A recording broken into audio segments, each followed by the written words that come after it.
Very good morning. Welcome to another edition of Sigma Talk on our channel NITYA Nirantara. Please press the bell icon and subscribe to the channel if you are new one. Please share the contents if you like it with your friends, relatives, social platforms and in your groups. More importantly, give us the feedback to improvise. Thank you. The topic is sadhana realization. In continuity with yesterday's topic, Kundalini.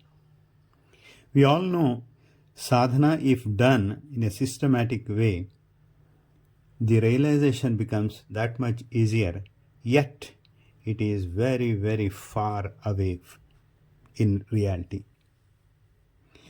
We know the yoga or any form of meditation, the stepping stone and the fundamental thing is the pranayama or the controlled breathing. The breathing, there is a method in madness that has to be followed, else it becomes a mere breathing exercise that will not lead us to anywhere.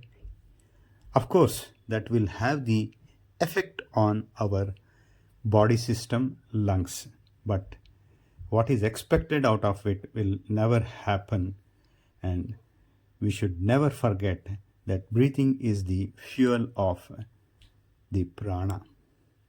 In any case, don't expect the result to happen very early or at once. Haste makes waste. It is to be noted, even if we start to have the results of this exercise happening in small bits and pieces, it takes years to reach the zenith. The flower has to turn itself into ripened fruit. Therefore, never leave the resolve of meditation.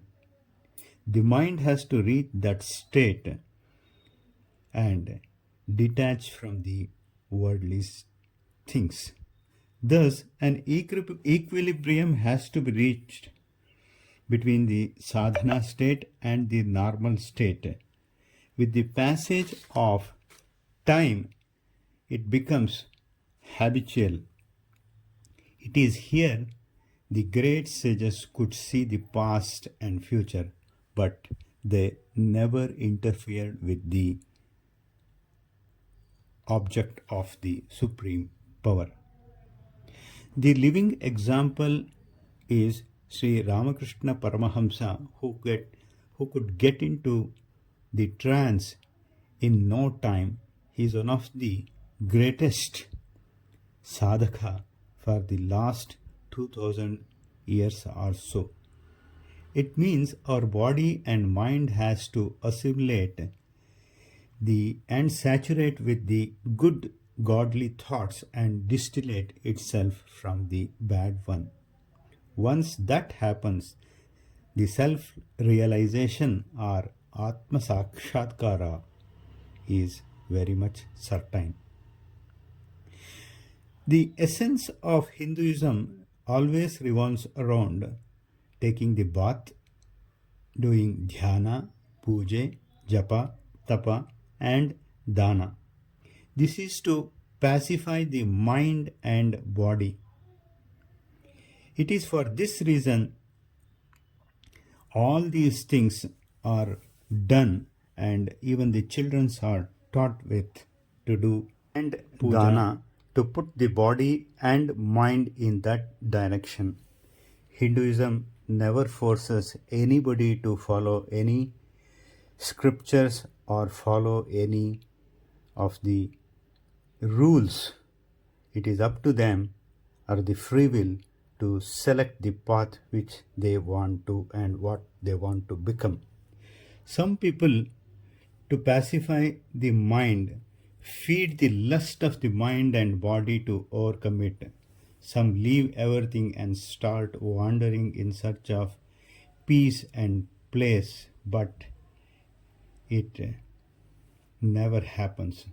Some are lucky enough, but the best thing is to attain the detachment with attachment.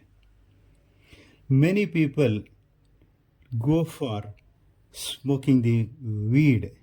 Weed gives a temporary advantage to forget about and concentrate about a thing what they make up in the mind, but most of the people will lose the control and becomes addicted to it. So detachment with the attachment is the best thing. Hence, one should first practice this in the society.